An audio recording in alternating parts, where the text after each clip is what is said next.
Kw'isoko.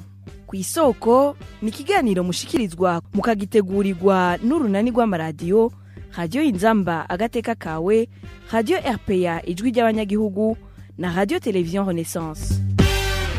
Mu nama yagiranye n'abaserukira abandi mu ntwaro hagati mu kwezi kw'icenda umwaka wa 2021, umukuru w'igisagara ca Bujumbura Jimmy Hatungimana yarashizeho amande agera ku 100,000 ku munyagisagara wese atazoshira itara ribonesha kw'ibarabara rusangi. Kuva inyuma yaho imiryango itari mike yarahanishijwe ayo amande ivuga ko arimwo agacinyizo. Ibi nivyo tugira tuganire muri kino kigabane kw'isoko, mukagishikirizwa na Josephine Johnson Nkunzimana. Kaze kwica amatwi ntaco bimaze kurugutura,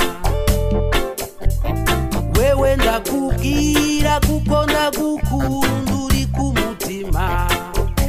Kugira igisagara ca Bujumbura kibe koko umugwa mukuru w'ubutunzi, abanyagisagara basabwa kubumbatira umutekano, kugira n'ibikorwa vy'ubutunzi bikogwe no mu masaha y'ijoro nk'uko biri mu mugambi w'urongoye igisagara ca Bujumbura. Ni kuri iyo mvo Jimmy Hatungimana yagabishije abanyagisagara batazoshira amatara hanze abonesha amayira mu makartier yo mu gisagara. Ubutazobikora akazohanishwa amande ava ku 100,000 kuduga.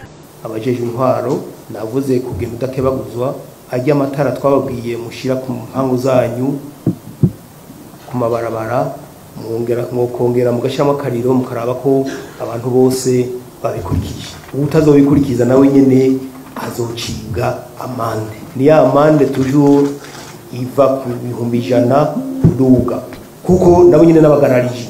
Iyo ngingo ntiyatevye kuja mu ngiro. Imihana itari mike mu makartier agize igisagara ca Bujumbura yarahanishijwe amande y'100,000 vy'amarundi. Igihano baba abanyagisagara canke abize amategeko babona ko kidahuye n'icaha.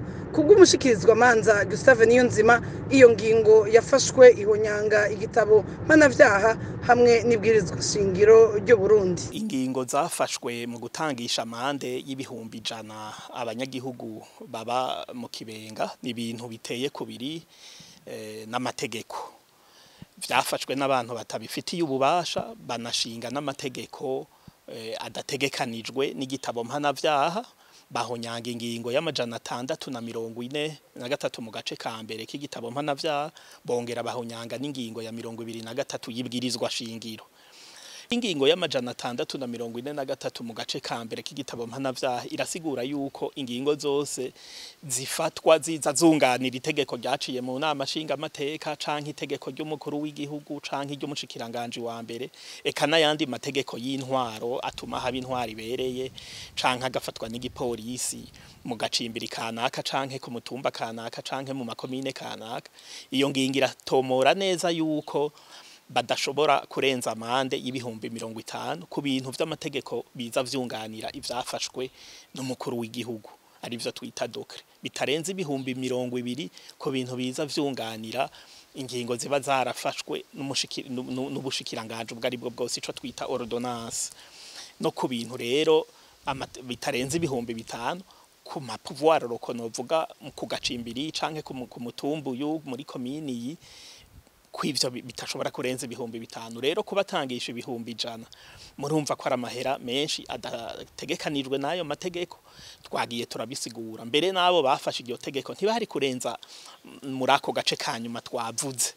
Rero umuntu agaca araba n'ingingo ya 23 y'ibwirizwa shingiro ivuga yuko ata muntu n'umwe ashobora kurenganywa na leta bamuhohoteye bidaciye mu mategeko, kandi akabikorerwa na leta canke n'igisata cayo, kandi ko uwo muntu ategerezwa guhabwa indishi y'akababaro ariyo bita kumwenda miniza mu gihe yoba yarenganijwe na leta canke abayikorera biro twita préposé de leta. Kubw'umushikirizwa manza Gustave Niyonzima, leta ngo izosabwa gushumbusha iyo miryango hamwe yohitamwo kwitura ubutungane.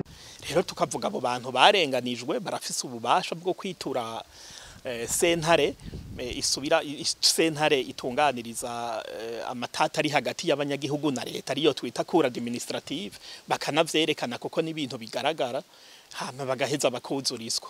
rero twisunze ukungene abanyagihugu basanzwe babayeho muri ino misi basanzwe bugarijwe n'ubukene, basanzwe ari abantu n'umutekano wabo umerewe nabi, bari mu kangaratete, bavuga bati twabuze shinge na rugero. Umuntu agaca ashirako rero n'ayo mande aza asongera isibe mu kumererwa nabi mu mibereho ya misi yose. Bari bazi ko leta ariyo yategerezwa kubatunganiriza bagafatana mu nda. Rero kandi abo banyagihugu bari bazi ko ari leta ari umuvyeyi yo batabaye, ariko irikira basahura urukomba amazi bidaciye no mu mategeko. Urumva ko ari ibintu bibabaje. Nuwo mwihwezo w'umushikizwa manza Gustave Niyonzima uciye usozera ikigabane ku isoko. Josephine Johnson Nkunzimana nariko ndakibashikiriza, ndabaha isango kuwa gatandatu uza mu kindi kiganiro nk'iki. Naho butaha. Cari ikiganiro ku isoko.